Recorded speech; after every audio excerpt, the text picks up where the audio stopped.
혹시 여러분 중에 이런 생각을 해보신 적 있으신가요? 왜 나만 이렇게 힘든 걸까? 왜 내게만 이런 일들이 생기는 걸까? 다른 사람들은 다 잘 살아가는 것 같은데 왜 나는 이토록 아프고 이토록 외롭고 이토록 무거운 짐을 지고 살아야 하는 걸까? 이런 생각이 드실 때면 아마 가슴 한구석이 먹먹해지실 겁니다. 누군가에게 말해봐도 속 시원히 이해받지 못할 것 같고 그렇다고 혼자 사귀자니 너무 버거운 그런 순간들 말입니다. 저는 오늘 여러분께 조금 다른 이야기를 드리고 싶습니다. 고통에 대한 이야기입니다. 하지만 고통을 어떻게 피할 것인가에 대한 이야기가 아닙니다. 고통이 우리에게 가져다주는 놀라운 선물에 대한 이야기입니다. 스위스의 정신의학자 칼 구스타프 융은 평생을 인간의 마음을 탐구하며 살았습니다. 그가 만난 수많은 환자들, 그리고 그 자신의 깊은 내면 여행을 통해 그가 발견한 것이 있었습니다. 바로 고통은 단순한 상처가 아니라 깨어남으로 가는 문이라는 것이었습니다. 오늘 저는 융의 심리학을 통해 많은 고통을 겪은 사람들이 발전시키게 되는 8가지 강력한 특성에 대해 이야기해 보려 합니다. 이 8가지 특성들은 고통의 반대편에서 우리를 기다리고 있는 보물과도 같습니다. 어쩌면 지금 힘드신 여러분께서 이미 이 특성들을 조금씩 키워가고 계실지도 모릅니다. 단지 아직 그것을 인식하지 못하고 계실 뿐일지도요. 자, 그럼 함께 이 여정을 떠나볼까요? 첫 번째로 이야기할 특성은 그림자에 대한 인식입니다. 융 심리학에서 그림자라는 개념은 매우 중요한 위치를 차지합니다. 그림자란 무엇일까요? 쉽게 말해서 우리가 인정하고 싶지 않은 나 자신의 모습입니다.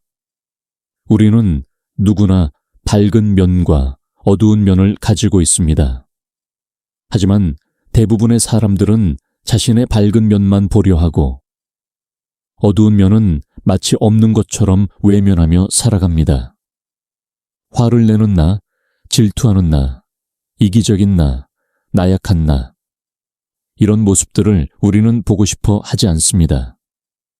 그래서 의식의 뒤편으로 밀어내버립니다. 그것이 바로 그림자가 됩니다. 그런데 고통을 깊이 겪은 사람들에게는 특별한 일이 일어납니다. 고통의 시간 속에서 우리는 더 이상 자신을 포장하거나 꾸밀 여유가 없어집니다. 아플 때, 정말 바닥까지 내려갔을 때, 우리는 있는 그대로의 나 자신과 마주하게 됩니다. 그리고 그 순간, 그동안 외면해왔던 나의 그림자가 모습을 드러냅니다. 처음에는 그것이 너무 무섭고 두렵습니다. 내 안에 이런 면이 있었다니. 나는 이렇게 못난 사람이었구나. 이런 생각에 더 큰 고통이 밀려오기도 합니다. 하지만 바로 이 지점이 중요합니다. 윤근 그림자를 인식하고 받아들이는 것이 진정한 자기 성장의 시작이라고 했습니다. 우리가 그림자를 외면하면 그것은 사라지는 것이 아니라 오히려 더 큰 힘을 갖게 됩니다. 의식하지 못하는 사이에 우리의 행동을 조종하고 인간관계를 망치고 삶을 엉뚱한 방향으로 이끌어 갑니다. 반면에 그림자를 직면하고 인정할 때 놀라운 일이 일어납니다. 그림자는 더 이상 우리를 지배하는 힘을 잃게 됩니다.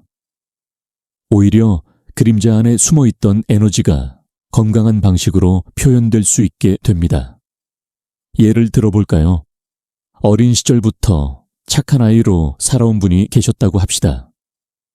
항상 다른 사람의 기대에 맞추려 노력하고 자기 목소리를 내는 것을 두려워했습니다. 화가 나도 참았고 싫은 것도 싫다고 말하지 못했습니다. 그렇게 수십 년을 살다 보니 어느 날 몸과 마음이 완전히 무너져 버렸습니다. 깊은 우울과 무기력에 빠졌고 아무것도 할 수 없는 상태가 되었습니다. 그 고통의 시간 속에서 그분은 처음으로 자신의 그림자를 만났습니다. 착한 가면 뒤에 숨어있던 분노, 억눌려 왔던 자기 주장의 욕구, 인정받고 싶었던 갈망, 이런 것들이 하나씩 모습을 드러냈습니다. 처음에는 그런 감정들이 너무 낯설고 무서웠습니다. 하지만 그것을 외면하지 않고 천천히 받아들이기 시작했을 때 변화가 일어났습니다. 필요할 때 거절할 수 있게 되었고 자기 의견을 말할 수 있게 되었습니다. 더 이상 다른 사람의 기대에 끌려다니지 않고 자기 삶의 주인이 될 수 있었습니다. 이것이 바로 그림자 인식이 가져다 주는 힘입니다. 고통을 겪은 사람들은 이런 그림자 작업을 자연스럽게 하게 됩니다. 물론 쉬운 과정은 아닙니다. 때로는 너무 아프고 너무 무섭고 도망치고 싶을 때도 있습니다. 하지만 그 과정을 통과한 사람들은 자기 자신에 대해 훨씬 더 깊은 이해를 갖게 됩니다. 자신의 강점뿐 아니라 약점도 알고 자신의 밝은 면뿐 아니라 어두운 면도 압니다. 그리고 그 모든 것을 포함한 온전한 나를 받아들일 수 있게 됩니다. 이런 사람들은 다른 사람을 대할 때도 달라집니다. 자신의 어두운 면을 알기에 다른 사람의 어두운 면에 대해서도 덜 비판적이 됩니다. 완벽한 사람은 없다는 것을, 누구나 그림자를 가지고 있다는 것을 알기에 더 너그럽고 더 이해심 깊은 시선으로 세상을 바라볼 수 있게 됩니다. 혹시 지금 여러분이 자신의 그림자와 씨름하고 계신다면 그것을 부끄러워하거나 두려워하지 마시기 바랍니다. 그것은 여러분이 성장하고 있다는 증거입니다. 더 온전한 나로 나아가고 있다는 신호입니다. 그림자를 만나는 것은 두렵지만 그 만남 이후에 우리는 훨씬 더 자유로워집니다. 두 번째 특성은 공감 능력의 개발입니다. 고통을 깊이 겪어본 사람들은 다른 사람의 아픔을 이해하는 특별한 능력을 갖게 됩니다. 이것은 머리로 이해하는 것이 아니라 가슴으로 느끼는 것입니다. 직접 그 자리에 서봤기 때문에 가능한 이해입니다. 우리 사회에서는 공감이라는 말을 많이 사용합니다. 하지만 진정한 공감은 생각보다 어려운 것입니다. 직접 경험해보지 않은 것에 대해 온전히 공감하기란 쉽지 않습니다. 아무리 좋은 마음을 가지고 있어도, 아무리 이해하려고 노력해도 그 고통의 깊이를 제대로 헤아리기 어렵습니다. 그래서 때때로 위로라고 건넨 말이 오히려 상처가 되기도 합니다. 힘내라. 긍정적으로 생각해라. 다 잘 될 거야. 이런 말들이 고통받는 사람에게는 차라리 침묵보다 못할 때가 있습니다.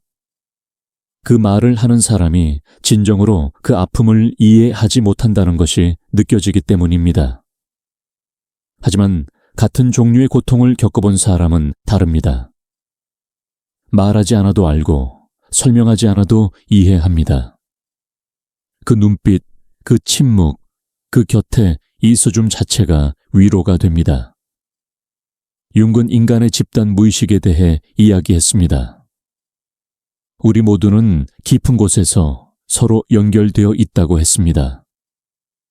개인의 경험을 넘어 인류 전체가 공유하는 무의식의 층이 있다고 했습니다. 고통의 경험은 우리를 이 깊은 층으로 데려갑니다. 표면적인 차이들을 넘어 인간으로서 공유하는 근본적인 경험과 만나게 합니다. 그래서 고통을 겪은 사람들은 문화나 배경이 달라도 서로의 아픔을 알아봅니다. 언어가 달라도 눈빛만으로 소통할 수 있습니다. 이런 공감 능력은 개인에게도 큰 축복이지만 사회 전체에도 귀중한 자원이 됩니다. 상담사, 치료사, 간병인, 사회복지사, 이런 분야에서 일하시는 분들 중에 자신도 깊은 고통의 경험이 있는 분들이 많습니다. 그분들의 공감 능력이 수많은 사람들에게 위로와 치유를 가져다 줍니다. 융 자신도 그랬습니다. 그는 젊은 시절 깊은 정신적 위기를 겪었습니다. 환각과 환청, 정체성의 혼란, 무의식의 폭풍 속을 헤매던 시간이 있었습니다. 그 경험이 있었기에 그는 환자들의 내면 세계를 더 깊이 이해할 수 있었습니다. 그들이 미쳤다고 단정짓지 않고 그들의 경험 안에 담긴 의미를 함께 찾아갈 수 있었습니다. 한국에서도 예로부터 이런 지혜가 있었습니다. 같은 아픔을 겪어본 사람이 더 좋은 위로자가 된다는 것을요. 병을 알아본 사람이 병자의 마음을 안다고 했습니다. 가난해본 사람이 가난의 서러움을 안다고 했습니다. 이것은 단순한 정보나 지식의 문제가 아닙니다. 존재의 깊이에서 나오는 이해입니다. 여러분이 겪은 고통이 헛된 것이 아닌 이유가 여기에 있습니다. 그 고통이 여러분에게 특별한 능력을 선물했습니다. 다른 사람의 아픔을 진정으로 이해할 수 있는 능력을요. 이 능력을 어떻게 사용하실 것인지는 여러분의 선택입니다. 하지만 분명한 것은 세상에는 여러분의 그 깊은 공감을 필요로 하는 사람들이 있다는 것입니다. 여러분의 고통이 누군가에게는 치유의 원천이 될 수 있다는 것입니다. 세 번째 특성은 내성 능력입니다. 내성이란 자기 내면을 들여다보는 능력을 말합니다. 자기 생각과 감정, 동기와 욕구, 행동 패턴 등을 관찰하고 성찰하는 것입니다. 이것은 심리적 성장에 있어 가장 기본적이면서도 가장 중요한 능력입니다. 윤근 평생 이 내성의 작업을 강조했습니다. 그는 외부 세계를 탐험하는 것만큼이나 내면 세계를 탐험하는 것이 중요하다고 보았습니다. 아니, 어쩌면 더 중요하다고 보았을지도 모릅니다.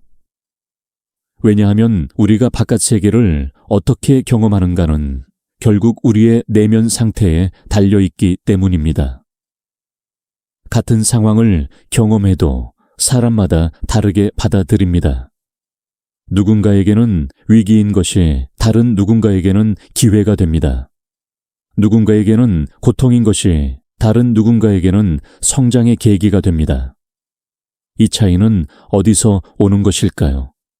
바로 내면에서 옵니다. 우리의 믿음, 가치관, 과거 경험, 심리적 상태, 이런 것들이 현실을 해석하는 틀이 됩니다.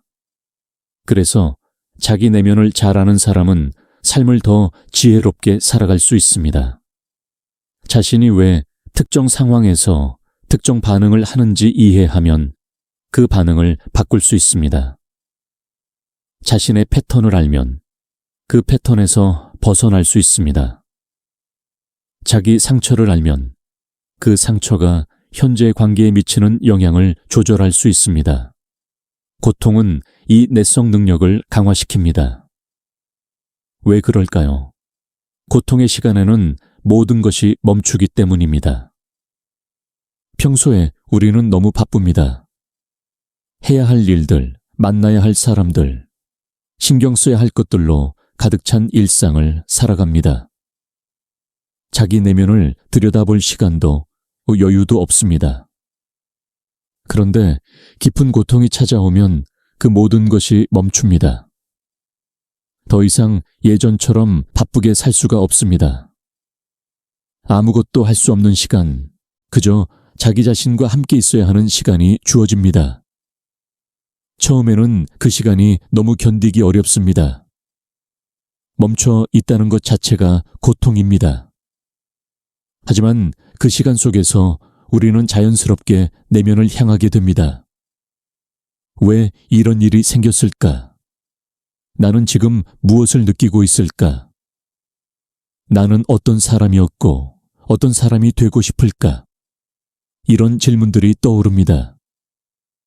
융은 이것을 내면으로의 밤의 여행이라고 표현했습니다. 어둠 속으로 내려가는 여행입니다. 두렵고 힘들지만 그 여행을 통해 우리는 보물을 가지고 돌아옵니다. 자기 자신에 대한 더 깊은 이해라는 보물을요. 이 내성 능력은 한번 개발되면 평생의 자산이 됩니다. 고통의 시간이 지나고 일상으로 돌아온 후에도 자기 내면을 들여다보는 습관은 남습니다. 그래서 고통을 경험한 사람들은 더 성찰적인 삶을 살게 됩니다. 표면적인 것에 휩쓸리지 않고 본질적인 것을 추구합니다. 남들의 시선보다 자기 내면의 소리에 귀 기울입니다. 이것이 바로 지혜로운 삶의 토대입니다. 네 번째 특성은 삶의 의미에 대한 탐구입니다. 인간은 의미를 추구하는 존재입니다. 단순히 살아가는 것만으로는 충분하지 않습니다. 왜 사는지, 무엇을 위해 사는지, 이 삶에 어떤 의미가 있는지를 알고 싶어 합니다. 그런데 평범한 일상을 살아갈 때는 이 질문이 절실하게 다가오지 않습니다. 먹고 살기 바쁘고 해야 할 일들에 쫓기다 보면 의미에 대한 물음은 뒷전으로 밀리게 됩니다. 하지만 고통이 찾아오면 상황이 달라집니다. 모든 것이 무너져 내릴 때, 더 이상 예전처럼 살 수 없을 때, 우리는 근본적인 질문과 마주하게 됩니다. 이 모든 고통에 의미가 있는 걸까? 왜 나는 이렇게 살아야 하는 걸까? 삶이란 대체 무엇인가? 융은 이 의미의 문제를 매우 중요하게 다루었습니다. 그는 많은 심리적 문제들이 결국 의미의 상실과 연결되어 있다고 보았습니다. 특히 인생의 중반 이후에 찾아오는 위기들은 대부분 의미의 문제와 관련이 있다고 했습니다. 젊은 시절에는 외적인 목표들, 직업적 성공, 경제적 안정, 가정을 꾸리는 것 등이 삶의 방향을 제시해 줍니다. 하지만 이런 목표들을 어느 정도 달성하고 나면, 또는 이런 목표들이 더 이상 의미 있게 느껴지지 않게 되면 공허함이 찾아옵니다. 이제 뭘 위해 살아야 하지? 이 삶에 무슨 의미가 있지? 이런 질문이 밀려옵니다. 고통은 이 질문을 피할 수 없게 만듭니다. 평소 같으면 바쁜 일상에 묻어버렸을 질문들이 고통의 시간에는 정면으로 다가옵니다. 그리고 이 질문과 씨름하는 과정에서 사람들은 자기만의 답을 찾아가게 됩니다. 어떤 분들은 종교적 영성에서 의미를 찾습니다. 어떤 분들은 가족과 사랑하는 사람들과의 관계에서 의미를 찾습니다. 어떤 분들은 다른 사람들을 돕는 것에서 의미를 찾습니다. 어떤 분들은 창작 활동이나 자기 표현에서 의미를 찾습니다. 정답은 없습니다. 각자가 자기 삶의 맥락에서 자기만의 의미를 발견해야 합니다. 중요한 것은 그 탐구 자체입니다. 의미를 묻고 찾고 만들어가는 그 과정 자체가 우리를 더 깊은 차원의 삶으로 이끌어갑니다. 융은 신경증의 많은 경우가 삶의 의미 결핍에서 온다고 보았습니다. 그리고 그 의미를 찾는 것이 진정한 치유라고 보았습니다. 고통을 겪은 사람들은 이 의미 찾기의 여정을 일찍 시작하게 됩니다. 어쩌면 강제로 시작하게 된다고 할 수도 있습니다. 하지만 그 여정을 통해 발견한 의미는 그 어떤 것보다 귀중합니다. 왜냐하면 그것은 시험받은 의미이기 때문입니다. 고통의 불 속에서도 살아남은 의미이기 때문입니다. 쉽게 찾은 답은 쉽게 무너집니다. 하지만 깊은 고통 속에서 발견한 의미는 어떤 풍패도 흔들리지 않는 닻이 됩니다. 다섯 번째 특성은 통합입니다. 통합이란 나 자신의 서로 다른 측면들을 하나로 어우르는 것을 말합니다. 우리 안에는 여러 가지 상반되는 요소들이 있습니다. 강함과 약함, 밝음과 어둠, 이성과 감성, 개인과 사회. 이런 요소들이 조화를 이루지 못하고 서로 충돌할 때 우리는 내면의 분열을 경험합니다. 마음이 이쪽으로 갔다가 저쪽으로 갔다가 합니다. 한편으로는 이렇게 하고 싶고 다른 한편으로는 저렇게 하고 싶습니다.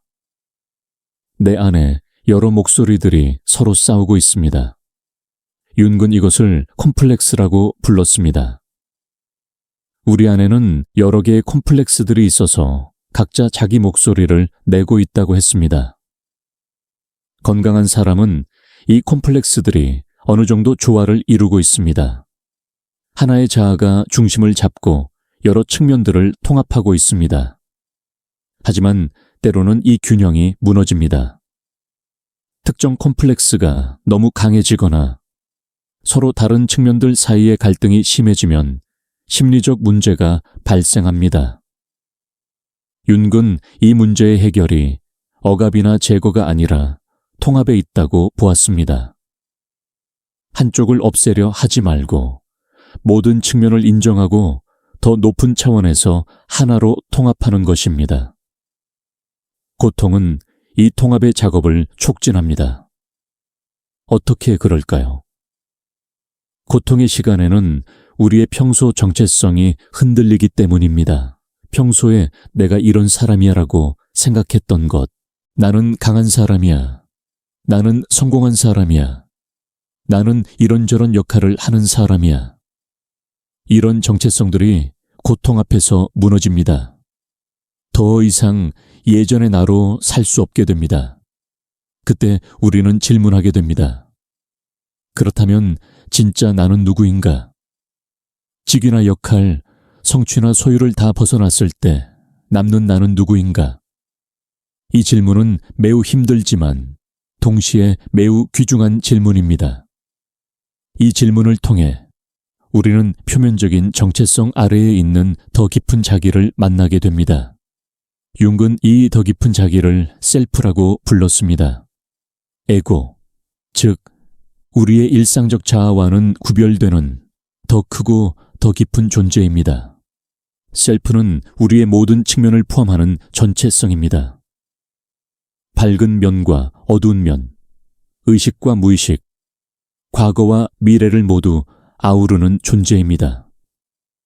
고통의 시간은 에고를 넘어 셀프를 만나는 기회가 됩니다. 작은 나를 넘어 더 큰 나를 발견하는 기회가 됩니다. 이것이 바로 통합입니다. 분리되어 있던 것들이 하나가 되는 경험입니다. 서로 충돌하던 것들이 조화를 이루는 경험입니다. 통합을 경험한 사람은 내면의 평화를 얻습니다. 더 이상 내 안의 전쟁에 시달리지 않습니다. 모든 측면이 하나의 전체 안에서 자기 자리를 찾았기 때문입니다. 이런 분들을 만나면 느낌이 다릅니다.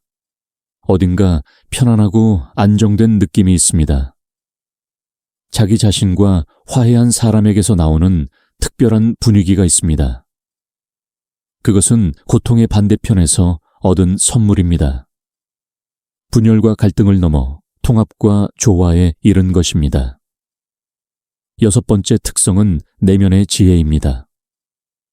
우리 안에는 생각보다 훨씬 더 깊은 지혜가 있습니다. 윤근 이것을 무의식의 지혜라고 불렀습니다. 의식적인 마음으로는 알 수 없는 것들을 무의식은 이미 알고 있습니다. 문제의 해답, 나아갈 방향, 치유의 길, 이런 것들이 우리 내면 깊은 곳에 이미 존재한다고 윤근 보았습니다. 문제는 대부분의 경우 우리가 이 내면의 지혜에 접근하지 못한다는 것입니다. 너무 바쁘고 너무 시끄럽고 너무 외부에만 관심을 기울이다 보니 내면의 목소리가 들리지 않습니다. 또한 우리는 외부의 전문가, 권위자의 말에만 귀를 기울이도록 훈련받았습니다. 자기 안의 지혜보다 남의 조언을 더 신뢰하도록 배웠습니다. 하지만 고통의 시간에는 상황이 달라집니다. 외부의 조언들이 더 이상 도움이 되지 않을 때, 누구도 답을 줄 수 없을 때, 우리는 자연스럽게 내면으로 향하게 됩니다. 그리고 거기서 놀라운 지혜를 만나게 됩니다. 꿈이 그 통로가 되기도 합니다. 윤근 꿈을 무의식으로부터의 메시지라고 보았습니다. 꿈은 의식적 마음이 모르는 것, 외면하는 것, 필요로 하는 것을 알려줍니다. 고통의 시간에 꿈이 더 생생해지는 경험을 하신 분들이 많습니다. 무의식이 더 적극적으로 소통하려 하기 때문입니다. 직관도 강해집니다. 논리적으로 설명할 수 없지만 무언가가 그냥 알아지는 경험, 어떤 결정이 옳은지, 어떤 길로 가야 하는지 이성적으로는 판단할 수 없는데 그냥 느껴지는 경험. 이런 직관이 고통을 겪은 사람들에게서 종종 발달합니다. 또한 몸의 지혜에도 귀 기울이게 됩니다. 우리 몸은 많은 것을 알고 있습니다. 무엇이 좋고 무엇이 나쁜지, 무엇을 원하고 무엇을 거부하는지 몸은 신호를 보냅니다. 하지만 평소에 우리는 이 신호를 무시합니다. 머리로만 판단하고 몸의 메시지는 듣지 않습니다. 고통, 특히 몸의 고통을 겪은 사람들은 몸의 목소리에 귀 기울이는 법을 배웁니다. 몸이 보내는 미세한 신호들을 알아차리고 그것을 존중하는 법을 배웁니다. 이것도 내면의 지혜의 한 형태입니다. 이 내면의 지혜는 외부에서 배운 지식과는 다릅니다. 그것은 나 자신의 삶의 경험에서 우러나온 것입니다. 나의 고유한 상황, 나의 고유한 필요, 나의 고유한 길에 대한 지혜입니다. 그래서 다른 누구의 조언보다 더 정확하고 더 적절합니다.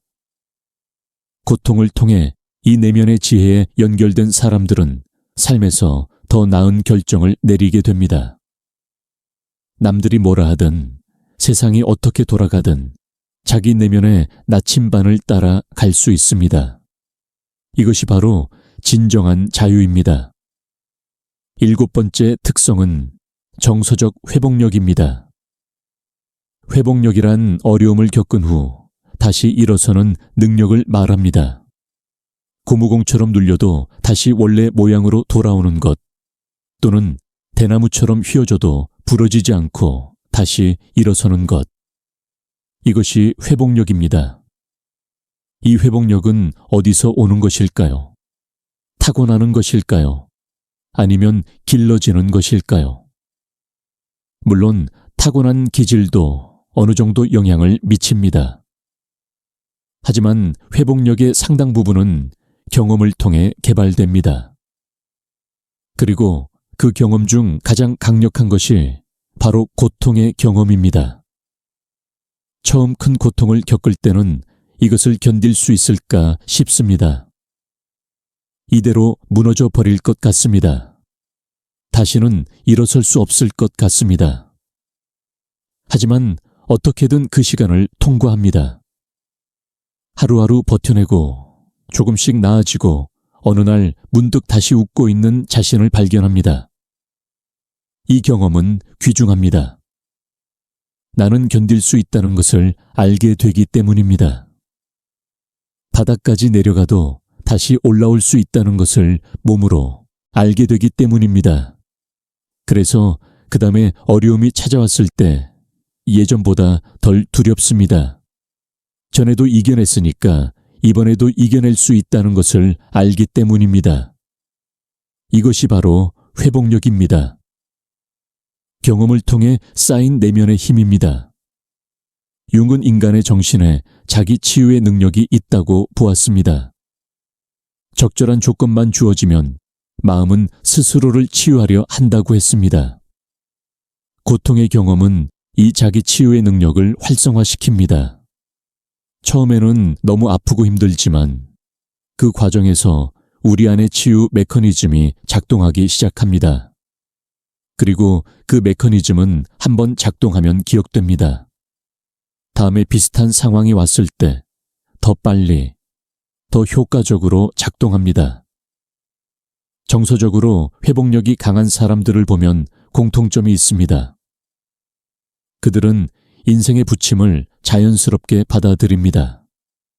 좋은 시절이 영원하지 않다는 것을, 나쁜 시절도 영원하지 않다는 것을 알고 있습니다. 어려움이 와도 이것도 지나가리라 하며 담담하게 맞이합니다. 이것은 냉소적인 체념이 아닙니다. 수많은 겪음을 통해 얻은 지혜입니다. 삶은 파도와 같아서 오르막이 있으면 내리막이 있고 내리막이 있으면 오르막이 있다는 것을 깊이 이해한 것입니다. 이런 이해가 있으면 좋을 때도 너무 들뜨지 않고 힘들 때도 너무 가라앉지 않습니다. 균형을 유지하며 삶을 항해할 수 있습니다. 8번째 특성은 개인적 변화입니다. 고통을 깊이 겪은 사람들은 변합니다. 예전의 자신과 같은 사람이 아니게 됩니다. 어떤 면에서는 이것이 가장 두려운 것일 수도 있습니다. 익숙한 나, 알고 있던 나를 잃어버리는 것이니까요. 하지만 동시에 이것이 가장 큰 선물일 수도 있습니다. 진정한 성장은 변화를 통해서만 가능하기 때문입니다. 윤근 개성화라는 개념을 제시했습니다. 이것은 진정한 자기 자신이 되어가는 과정입니다. 사회가 요구하는 역할이나 기대에 맞춰 살았던 가짜 자기에서 벗어나 진짜 자기로 거듭나는 것입니다. 이 개성화 과정은 대개 위기와 고통을 동반합니다. 왜냐하면 오래된 껍질을 벗어야 하기 때문입니다. 익숙한 패턴을 깨야 하기 때문입니다. 그것은 일종의 죽음과 재탄생입니다. 옛 자아가 죽고 새 자아가 탄생하는 것입니다. 고통의 시간은 이 변화를 가속시킵니다. 평소 같으면 수십 년 걸렸을 변화가 몇 개월, 몇 년 안에 일어나기도 합니다. 고통의 열이 우리를 녹이고 새로운 형태로 주저하기 때문입니다.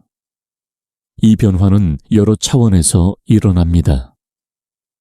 가치관이 바뀝니다. 예전에 중요하게 여겼던 것들, 돈, 지위, 남의 시선 같은 것들이 더 이상 중요하지 않게 됩니다.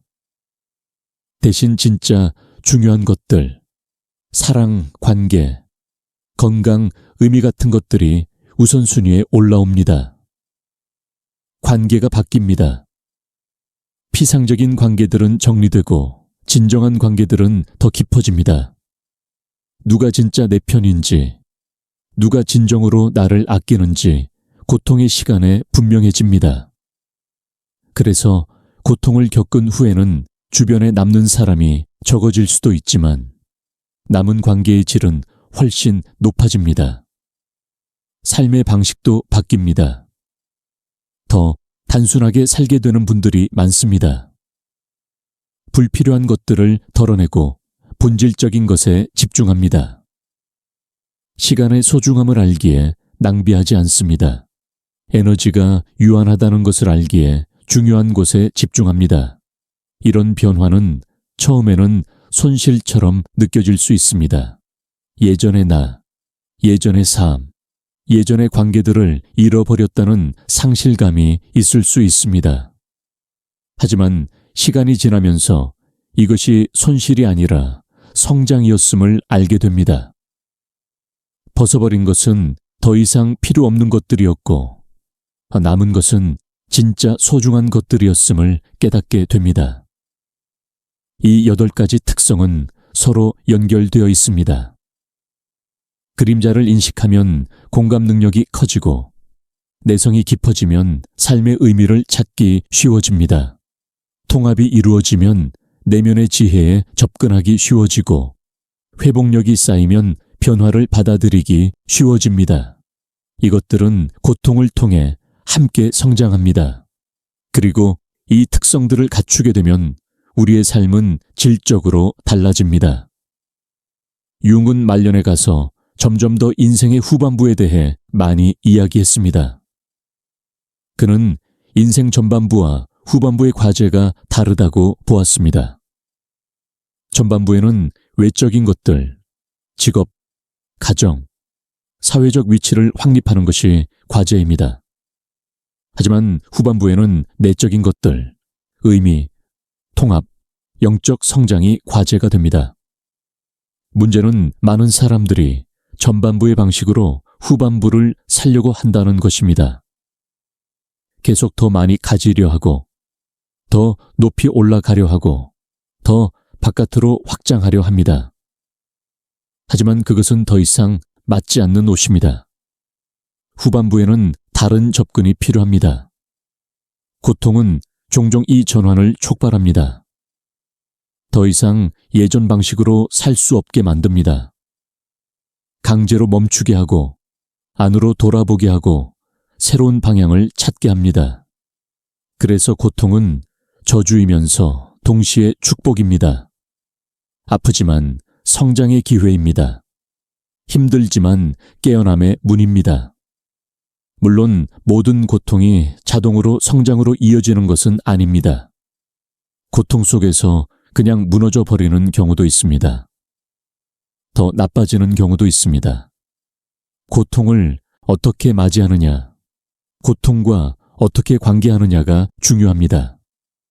고통을 외면하거나 도망치려 하면 고통은 더 커집니다. 고통을 받아들이고 그 안에서 의미를 찾으려 할 때 고통은 변화의 촉매가 됩니다. 융의 제자 중 한 명인 마리-루이제 폰 프란츠는 이렇게 말했습니다. 분석을 받으러 오는 사람들 중 많은 이들이 삶에서 큰 고통을 겪은 사람들인데 바로 그 고통이 그들로 하여금 더 깊이 탐구하게 만들었다고요. 고통이 없었다면 그들은 표면적인 삶에 만족하며 살았을 것입니다. 고통이 그들을 깊이로 밀어넣었고 그 깊이에서 그들은 보물을 발견했습니다. 여러분의 고통도 마찬가지입니다.